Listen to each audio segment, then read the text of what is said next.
Mr. S, going forward, if you with every $50 purchase, they're going to give you this card, and you can fill it out, and it'll raffle it off for a $50 giveaway once a month.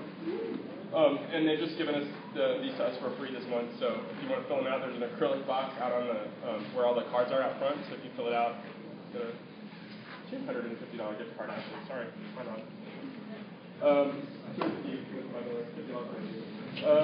What else? Waiting for a chair. Sorry, we're gonna get some taller chairs. Live streaming. We're gonna be live streaming, so I'm gonna be sitting right here, casting off on my iPad, which is this little red box right here. So if you don't want to be on camera, then stay away from me. Keith, do you want to talk about the t-shirts real quick? Sure. Many of you know Real Bad, long-standing tradition for Folsom Week.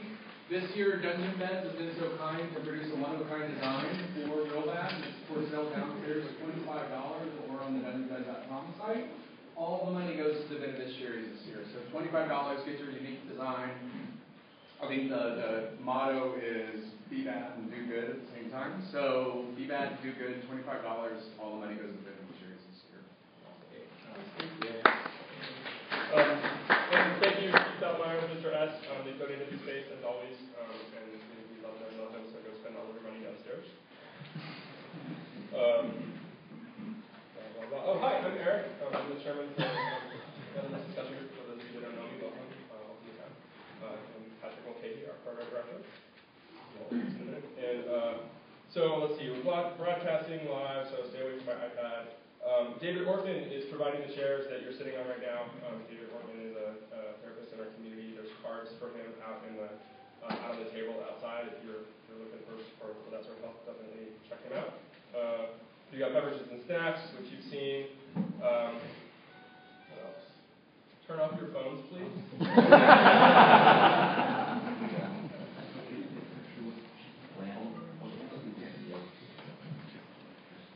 I have one request, a special request tonight, which is that if you post anything about this event, which is fine because we love to talk about Leather's discussion group, please do not use Ryan Dawson's full name. Please say Mr. Dawson.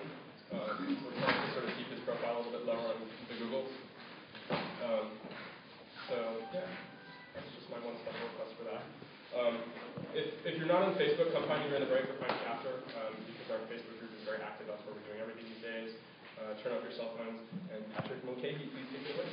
Thank you very much.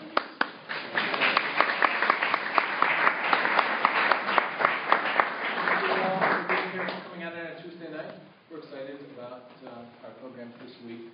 And one other person we should be thanking for our programs this week is Mr. San Francisco Leather, Jesse Vanseel, who's making our fetish fair tomorrow night at the Citadel possible. Thank you, Jesse.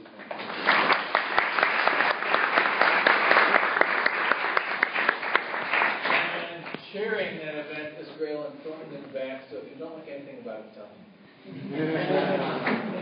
It looks like it's going to be spectacular.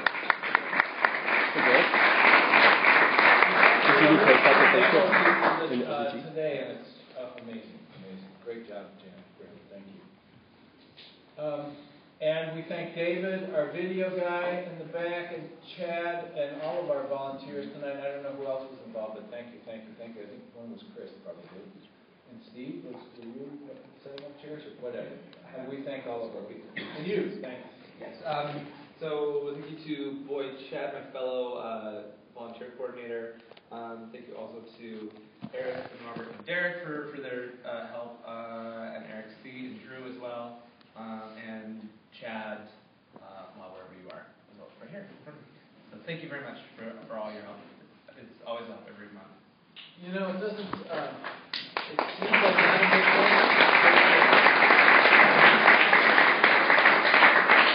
The lack of people to put up chairs, this organization almost folded a couple of years back. So we really rely on our volunteers, and thank you very much.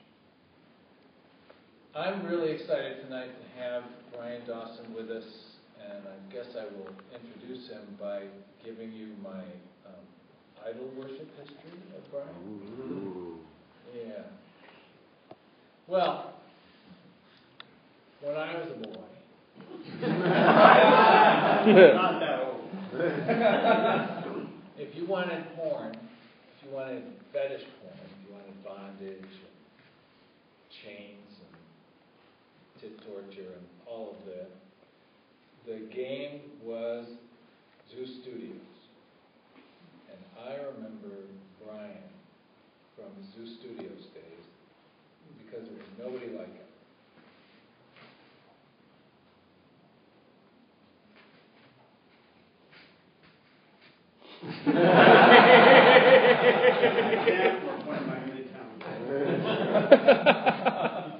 Well, you're a very humble guy, and you don't seem to think you're as amazing as I think you are.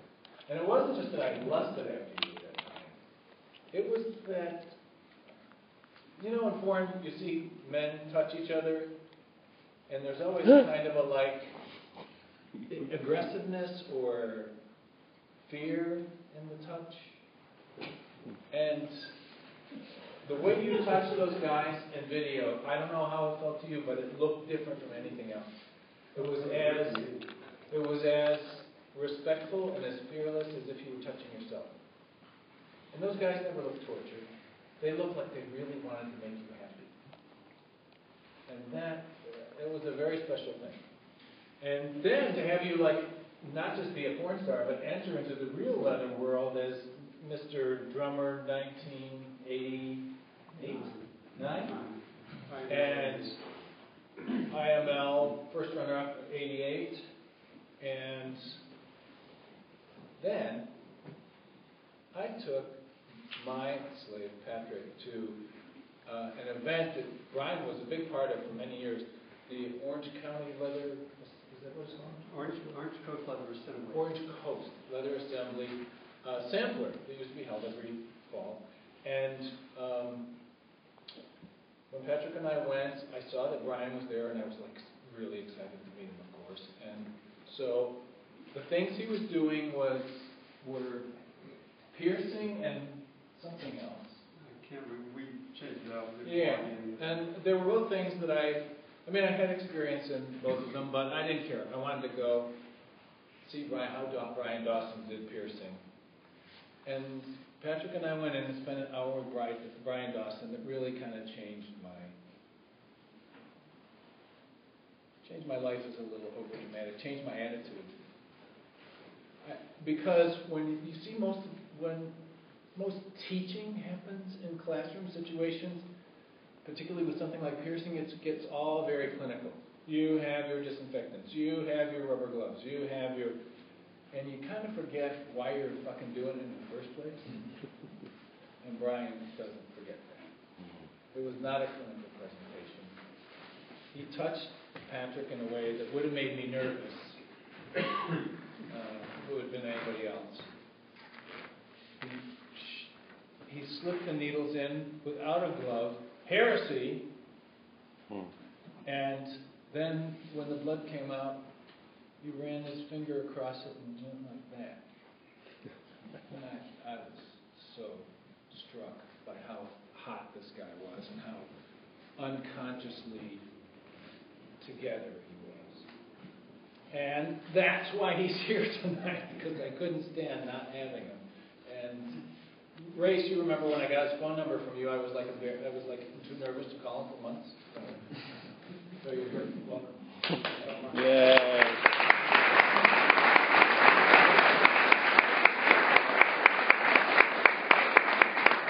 You may get a more professional introduction than that, but you won't get a more sincere one. Not a more heartfelt one than that, no.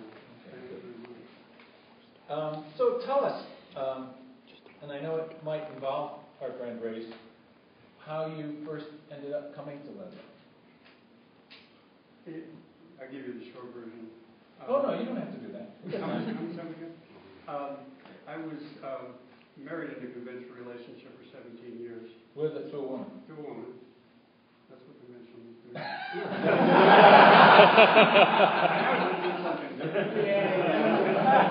I'm having a slightly avoid than as conventional. But anyway, we have 2 kids and then 5 grandkids, and we're all still friends, and we all see each other all the time. But I finally just came to the realization that was not who I was. And I'm fortunate that those people in my life understood So at 39, I came out. And when you come out at 39, you've got a whole lot of living to do. And Margaret sang the song. Five Guys Burger Place. See, that's how I get my gay card. I do stuff like that. You were over 39 in those Zeus videos? I was in my 40s. I did my last one at 60. I did a Zeus video at 60 years old. Although he promised not to shoot me from the back. Because this has moved down here, and it's like, no, just shoot me overhead. But anyway, so I started hanging out at the Country Western bar in Long Beach, and they had a Mr. Leather contest. I entered that and won that, and some friends introduced me to a gentleman by the name of Bob in Los Angeles, who became my slave. And Bob knew everybody in LA, and it wasn't very long before I got connected to Guy Baldwin and Ray Spanner. And it sounds like I'm name dropping, but this was my upbringing. You know, I didn't know shit. I just knew I definitely liked it, and I knew that I was. You know how I knew that I was kinky? I grew up, and we talked about this at dinner. I was born in Louisiana, and devoted parents, Methodist. I had no reason to know this, but I remember being 8 and 9 years old, and my daydreams were capturing men, tying them up, taking them to an island, and torturing them. And I was 8 years old. Now, where did I come up with that stuff? So it's embedded in your... I don't know, but it's embedded in your DNA. And it wasn't sexual either. It was just sadistic. I just enjoyed it. Because there was no, at that age, you hadn't gone through puberty. So anyway, so Bob introduced me to Ray introduced me to Guy, and then I met Michael Bales, who, as many of you may know, is Zeus Studios. And a few weeks later, I was at a pool party, and I met his then life partner, and Scotty, and then a week after that, we were in Race's garage dungeon shooting Recaptured. And that's how You're kidding. That's how fast. That's the one with Scott answered? Yeah. Oh. And it was 106 degrees. And You were there, Ray? Right? I mean, it was one of the hottest days in LA in years. And you had it triple insulated so nobody could hear the screams, but they had to turn the fans off so they could shoot the scenes. It was unbelievably hot, but hot and hot. But anyway, so that's how it all started.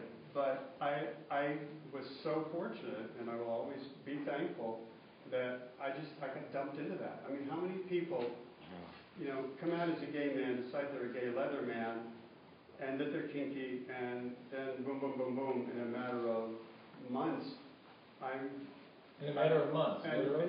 Literally, in a matter of months. I was at that pool party and met Race and Guy, and I'm sure you remember, Race, the night, I think it was the night I met you. You were living in a house in LA, and Bob had taken me. It seemed like we had to walk up to the top of a hill to get to your house. And can I tell this? Is that okay? He's an open book. You can say anything. My slave walks me in, and I'm still really green, really, really green. I walk in, and here is Ray Spannon sitting on a throne. I mean, literally.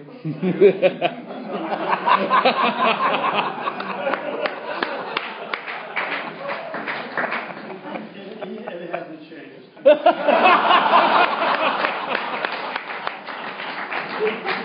Wherever Ray sits is a throne. But he deserves to in my book. Anyway, sitting on either side of him on very low stools are two slaves, and I'm a little plucky. One was Guy, right? And who was the other one?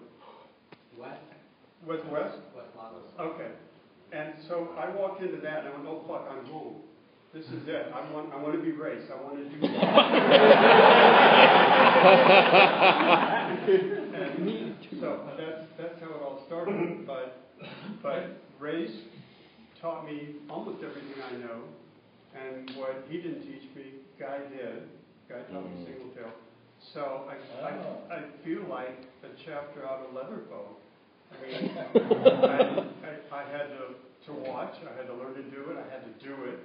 I had to, bottom to it, and then I used to co-top. I mean, it sounds like really old guard leather shit, but Sounds like a porn movie by itself. that's how it started. So if it hadn't been for raising guys, but I mean, I'd come out at that level. I mean, it wasn't like you could just do a fucked up job and get by. I could pass muster with those guys. So very early on, I had to learn to do it right. So I mean, that's my life would not have been the same had that moment not happened. It's pretty amazing. And you were running for a title at the time, or you did run for it? It's soon after I got into IML, and then. So that was Mike Carrera's year. Yeah, and Peter Morrison, and then I was second runner-up. I was third, and then the next year I ran for drummer. But I mean, this is like boom, boom, boom.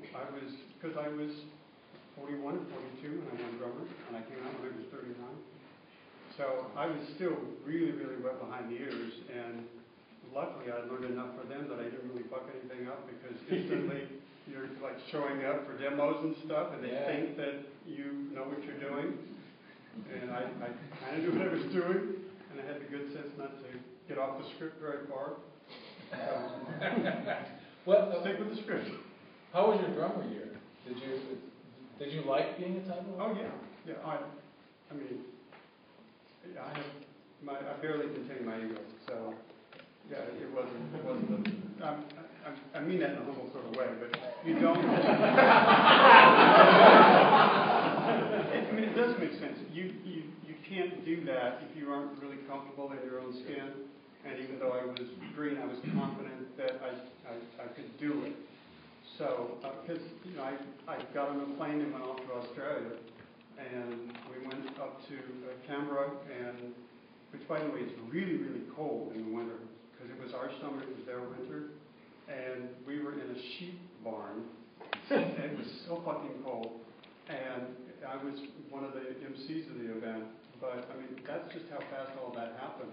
But it was a remarkable year. I mean, I still know people from back in '89 after all these years. So it's. And this, doing the title contest and the title duties was happening at the same time as working with Zoo Studios?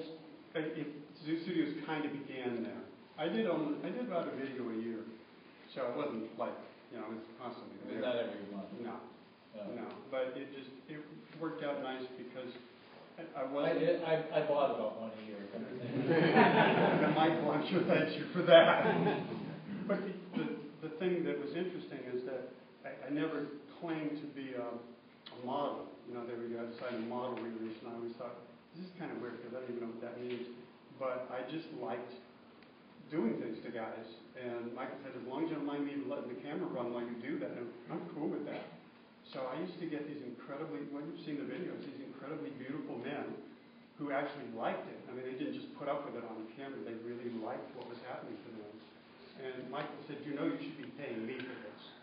I'm paying you, but you should be paying me.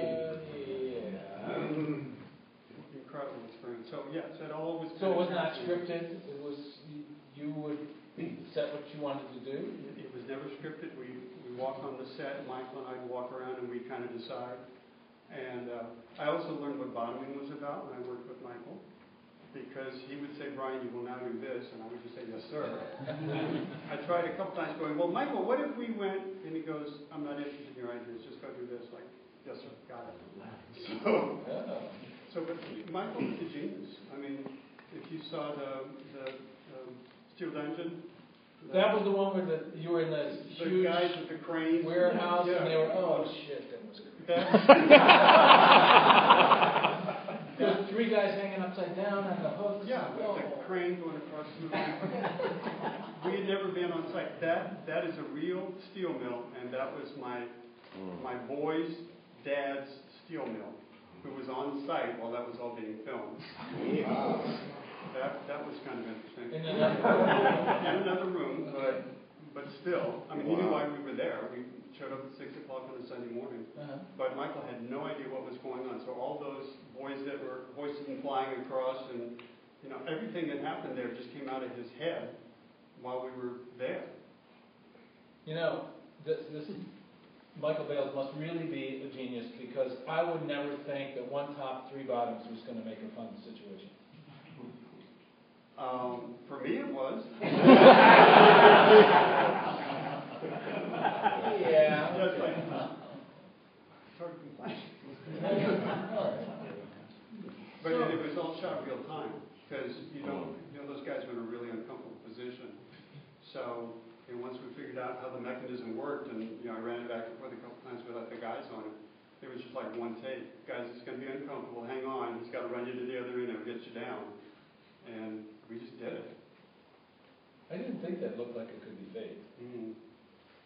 No, and it was done in just one take. And another thing about you is that you never, that was noticeable, you used your real name. You didn't have a made-up name. And I've always wondered why I did that. It has caused me large amounts of consternation. Has it really? Yeah. Well, Michael should have said, Brian, what is your porn name? You need to come up with a nom de plume. What is your porn name? And nobody ever did.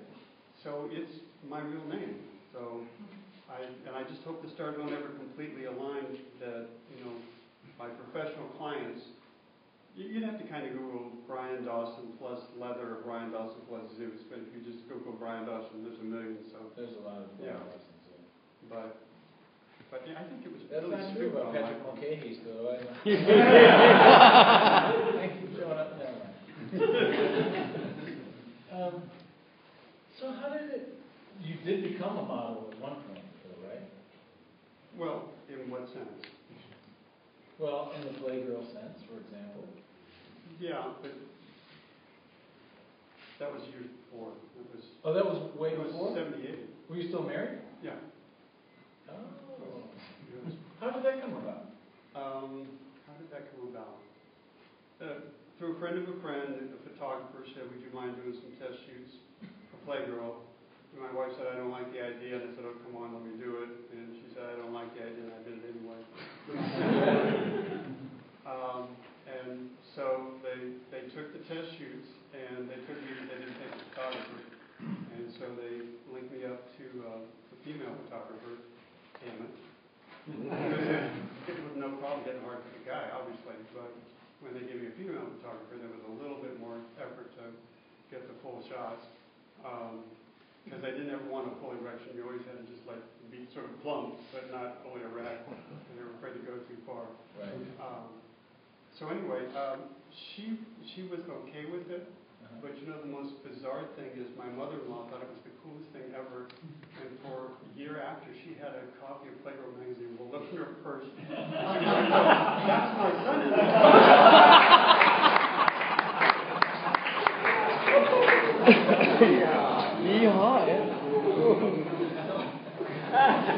We got through it, but I was married at the time. So obviously you just, grew up with these looks. That people would, ask you if you wanted to have your picture taken. Right? I mean, is this true? I'm not aware of that. I mean, it's not true. And nobody's ever asked me to be a Playgirl. Well, I don't know how. This is really stupid. I don't see myself that way at all.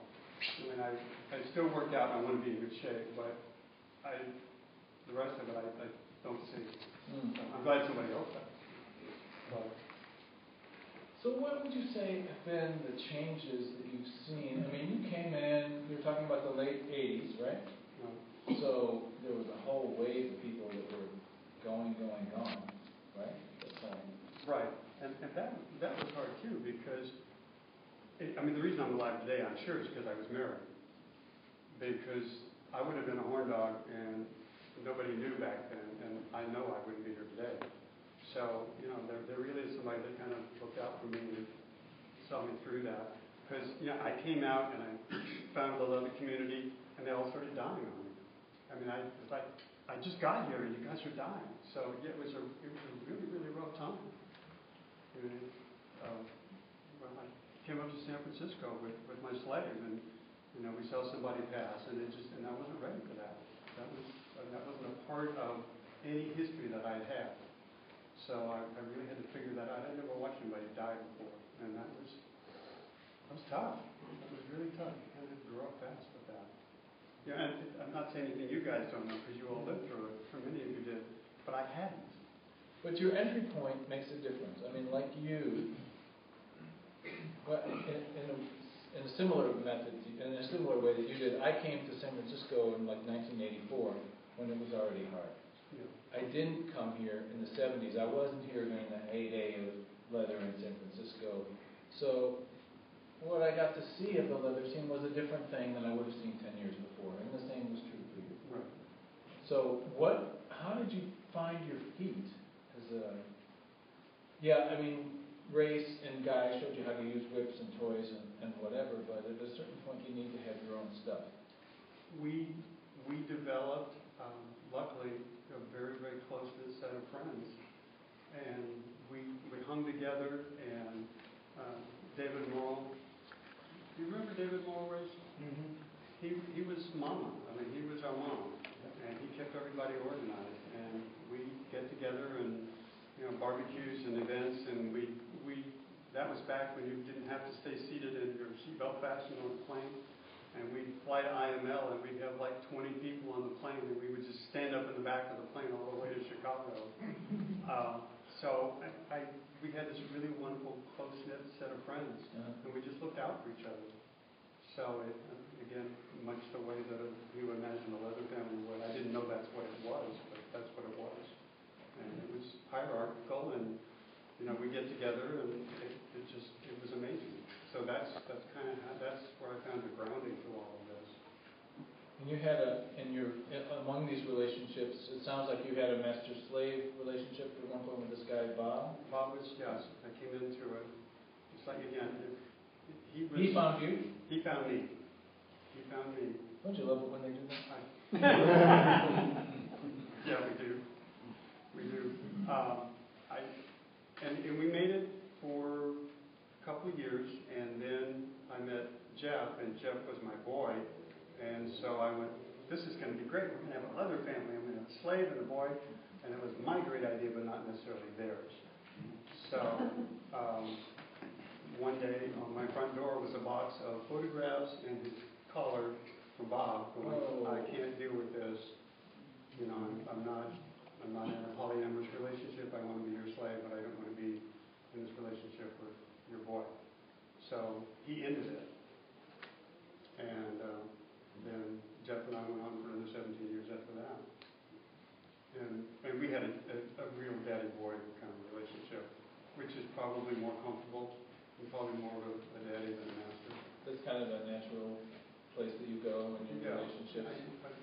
I'm not, everybody's got their own opinion, so this is only Brian's opinion, but I think I'm more nurturing, and I think that fit better if we put labels on things, and I know we're not supposed to do that.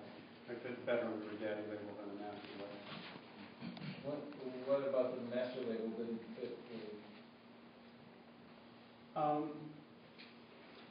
don't know. I guess I don't want that much dependence on me. And I get it. Jeff and I had this really sort of, ebb and flow relationship. He always opened the door, and most of the time I got served. But beyond that, we kind of each had our own lives and did our own thing. So we loved each other very much, but it was not a real defined, kind of situation. And that worked. And Jeff now is Jeff gone? Yeah, he passed away 6 years ago. Died of cancer. Sorry. So, yeah.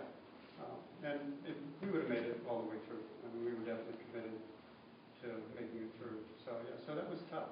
I lost in 2006, the beginning of the year. So, and that's something I don't ever want to go through again. No, I don't want you to. Living in a hospital for 4 months. 4 months? Yeah, took it 4 months. What kind of cancer did he? Hodgkin's lymphoma. Oh, anyway, so yeah, that was really tough. So anyway, we all have to carry on, so I had to be born myself. And so I guess maybe I would be more interested in sort of a master-slave relationship this time around than I was before, but maybe that's just this point in my life. I don't know. I'm not even sure why. I think it comes and goes. I mean, it certainly it hasn't gone, but it came. I got to a point where it felt good to me. Yeah. But you still have a boy, I still have a boy. and he's the guy that I saw you demo with at South Plains or something, where Yeah. everybody's mouth got dry watching you. He's a big geeky guy, and he can take the wall thing. So it's fun. He was in the scene even when Jeff and I were together. He was not permanently collared. We only see each other once every 3, 4, 5 months, so it was a very regular basis. And Jeff and I had an open relationship. I kept hoping that Jeff would take on a boy. Over the years, there were numerous boys that wanted Jeff to be their dad, and I thought that would be swell.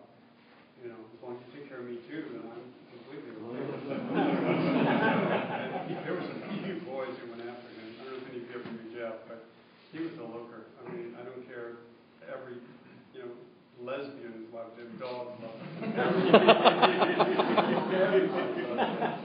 Sweetheart. So I kept thinking, well, this would be perfect. He'll take on a boy, then I'll get them both, and that'll work fine.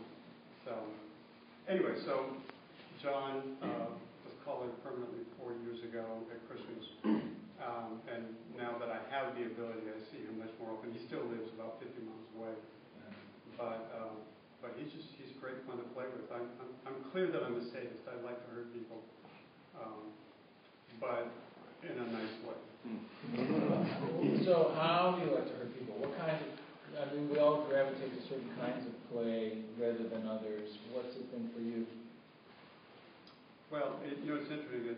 It started off certainly flogging and single tail, but as the years have gone by, my shoulders have gotten worse and worse, so now if I'm going to flog somebody, I've got to go take 600 milligrams of ibuprofen before and after.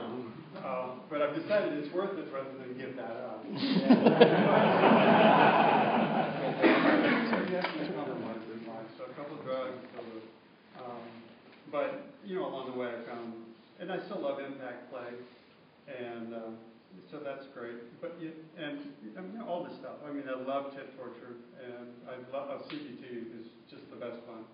I just love CBT. And you're doing a class down at Folsom Fringe. Yeah, I'm at Folsom Fringe in San Jose this weekend, and doing CBT.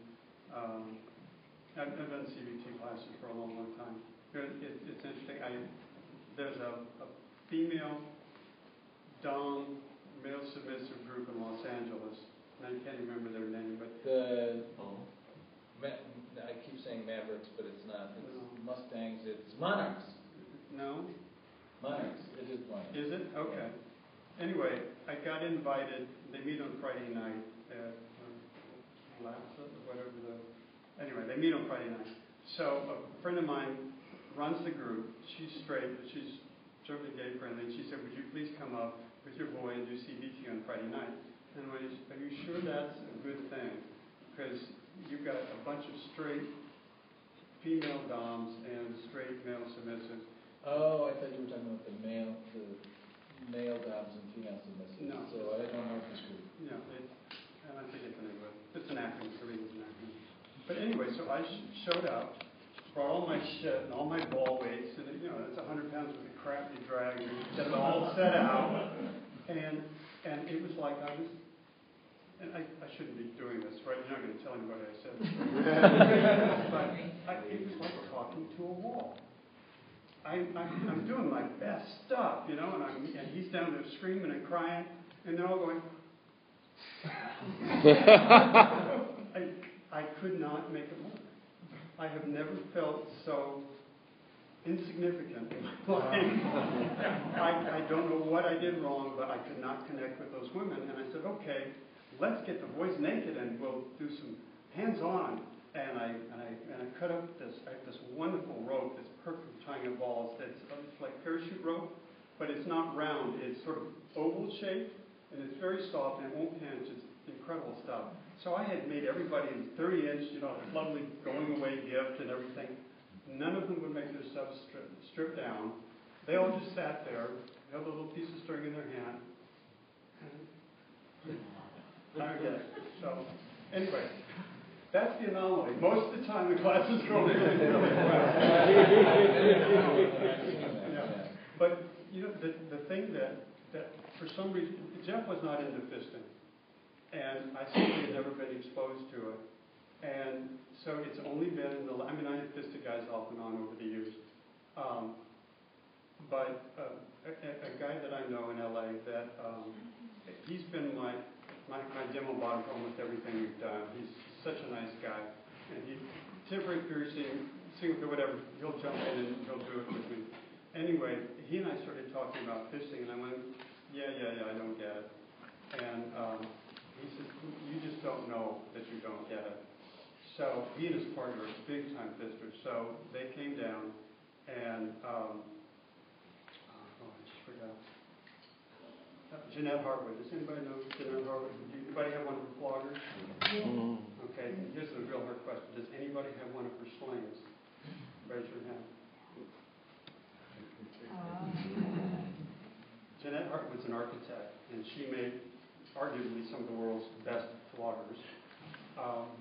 But she also made a sling that is absolutely ergonomically correct. It's made out of stainless steel tubing, and the leather is woven between this, and it looks like a lawn chair. It looks like a lawn chair, but it is the most comfortable thing in the world. And so I've had that for years, and so he saw that and he went, oh my God, he said, we need to get this thing hooked up. So I discovered fisting. So that is something that didn't happen in my life until, like I said, a year ago. And even though I had done it, I had never really connected with, I'd never cared enough about the person I fisted for it to matter or for it to ring in my brain. And when Tommy and I actually connected, and I'm looking at him, he's looking at me, and tears are rolling down both of our faces. And I went, now I get what all you guys have been all about all this time. I have simply not gotten. Wow. So I am so glad that I didn't go through the book my entire life without ever really getting fisting. So that's kind of like one of the last things that I didn't even know I didn't know, and now I understand. Wow. Well, different kinds of play come to us at different times, the meaning stuff. I get that. That's something new too. But so you've been in the scene for quite a while. How about recent years? How active are you? Or is it mostly at home? Are you mostly playing privately? Mostly playing privately. I guess I'm wondering. I guess the question behind the question is: you were a very public figure for a while, and now you're less so. What changed? Was it the Norman Desmond idea that you didn't get small, but the pictures got small? Did the scene change in a way that you couldn't? I think a couple of things happened. I think, and I think they're both completely logical and normal. One is I just sort of aged out. That I just aged out. I was popular and a decent draw, and after 20 years, there are new people coming into the scene that are absolutely as good as you, and they're new faces, and you got to keep bringing new people into this. So I didn't feel badly about it. I just didn't seek it out as much. So probably three years ago, I didn't get invited to Thunder, and I didn't get invited to Southwest Leather Fest, and I was okay with that. It didn't bother me. And I wouldn't have done Folsom French, but Rhea, who some of you know, said, I'm going to put a panel together on aging in SM, and I'd like to know if you'd be on that panel. And I went, you're kidding. I said, that is really topical. It's really important. Because a lot of us are 60 years old or 70 or whatever, and we're all going through this. And, are we viable? Are we attractive? Are we too old for this stuff? So she got me going again. And then, you called me and said, would you come up for this? So it feels really good. It's nice. It's nice to get out and do it again. It feels really good to us, too. Well, I guess I didn't realize that I missed it. I hadn't gone to a big event in, 2, 3, 4 years. and it kind of feels good. I'm really excited. I mean, I am up for this weekend. I'm really, really excited about it. But worried because you say your boy's going to be in boots and jockstrap and he might be cold.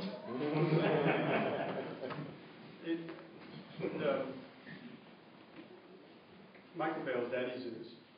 I was out in Palm Springs, and this has only been like the beginning of this year. And I was at a Sunday afternoon leather get-together, and Michael is talking to this other gentleman, and they're talking about recon. And I'm going, huh?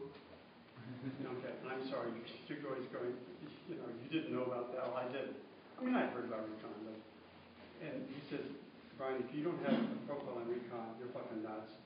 He said, you better get a profile. So I went, okay, fine. So type, post pictures, bang, bang, bang, bang, bang, bang.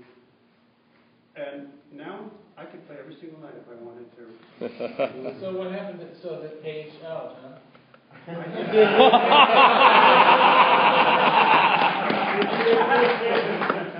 You know, old dog, new tricks. I met the other night. Old tricks. Do you know Mike Cappy? No. You know who that is?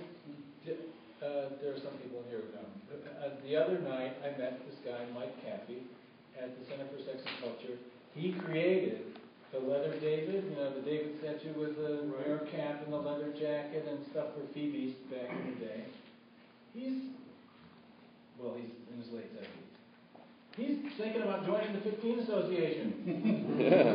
Thinks he might want to get back into the game. I think it's a new and more forgiving world we've got now, I think. Well, it's definitely, and Rich talks about this all the time. You know, in the beginning, it's like going, no, damn it, you know, it's going to be my way or the highway, and I really realized that that's just stupid for the most part. I'm going to hang on, and yeah, I'm going to get a yes or out of you one way or the other. But it's a new time, and you kind of have to go with it. I have discovered that I'm playing with guys anywhere from 20 to 60, and it's really, really fun. And the sweet spot, I think, is in their 40s, because guys in their 40s kind of get a little bit of the old guard and the rites and the rituals and everything if they have chosen to. But if they start getting much younger than that, it's a little bit harder. And I think we may have talked about this. I got a play date with a guy, and he is probably one of the most beautiful men I've ever seen in my life, naked anyway. He was 26 years old, 6 foot, and he wasn't a bodybuilder, but he was like one step away from a bodybuilder. The most incredibly beautiful man, and he was only into bondage and edging. And I went, I don't get to hurt you? He goes, no. Okay. But you're a beautiful man. But he wanted to do an anonymous scene. And I went, okay, well, that would be kind of fun. So I had him strip and kneel outside the dungeon door, and I let the hood out and put the hood on. So the entire scene took place with him in the hood. And I was going to actually push him back out the door if I took the hood off. He wanted to see actually what I looked like at the end, so we took the hood off. But it was interesting, and I enjoyed the time, but I really felt like I got used. Right? Because I didn't really, other than a pretty man, I didn't get anything out of that. And so a few nights later, I played with somebody else who was much older, still very attractive, but not nearly as well built. And I looked down, and my dick was fucking hard the entire time. And it's like, it doesn't lie to you. Not because of his age, but because of what you were doing. Because of what I was doing. I was hurting him. And it's like, it's clear. I'm wired that way. Why fight it? Yeah. I don't care if you're 26 and you're beautiful and they tied you down and I get to do this to you for an hour and a half without letting you come. It's boring as shit.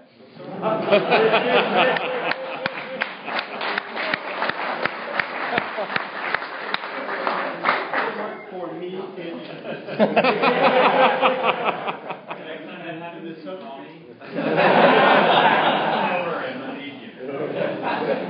But the other was just a lot more fun. So anyway, I'm going to tell you about the guy from Dawson. One of the guys that I've met, and I feel really fortunate, and he's probably in his 40s, but he's just a beautiful, beautiful man.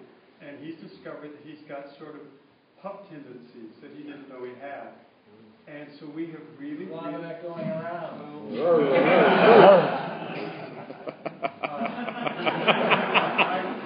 I was doing pup training in LA for a couple, 3 years. I was like the I only. didn't know you did that. Yeah, I was like the only trainer in LA.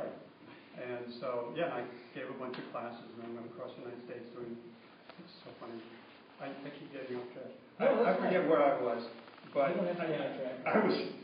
I had pup training class, and so I'm at breakfast, and I forget who this guy was, but I knew he was going to fuck with me because I watched him walk past us while we're eating breakfast with a Dalmatian, a dog, on a collar. And I went, oh, I am going to be in so much shit.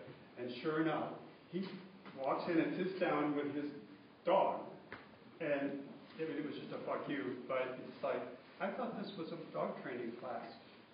So, anyway. So this guy has Anyway, just he's a beautiful man. He's in his 40s. He's in his 40s. Because they still heal that with the daily. Yeah. I told him, I said, you're going to show up at Folsom in a jock strap and tall boots. And he said, so I don't have any tall boots. I said, you have 2 weeks to get them. And I have this beautiful quilted codpiece, and I said, you're going to wear this. And so he marched off, and I went, this is going to be so much fun, and it's going to be, 53 degrees or something on Sunday. Plan B. And there's always been gay. Yes. So. Anyway, so Recon has been the rebirth of Brian Dawson. I have had so much fun. And you lull yourself into just sitting there watching TV and reading a book and being okay with that, and you forgot what it feels like to do that. I mean, you start talking yourself out of it, and I've met some really, and I'm lucky. I have had very few flights. I've met some amazing guys that have come back time and time again, and so I feel like I'm 64 going on 20 myself. It has been the most incredible rejuvenation for me, and everything happens for a reason. I guess I didn't find out about Recon until now because I didn't need it until now. Something that I need to find it now. Guess who I met on Recon? Yes. Yeah, a success story. Yeah. So fun. I hope I can do it. I hope I can do as well. I hope you do almost. Almost as well. So you don't go out then in LA? You don't? I live in Orange County. You know what it's like to go to.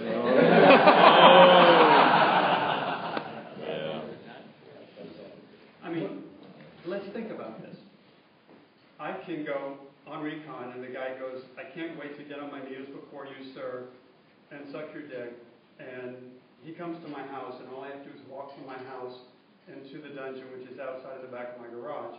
Or I can get all my leathers on, drive an hour and a half to fucking LA, try and find a place to park my car, go to the bar, and hope that I have as much fun.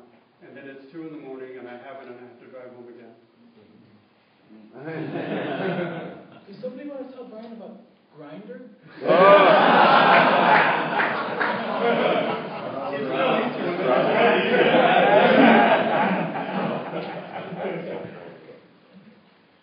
So, where are we now? Oh, we should take our break now, I guess. It's about 8:30, and for 10 minutes, and then come back and we'll have our demo.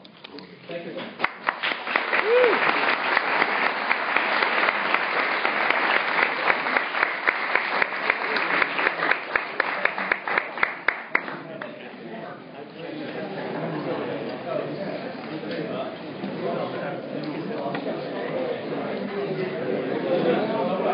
Okay.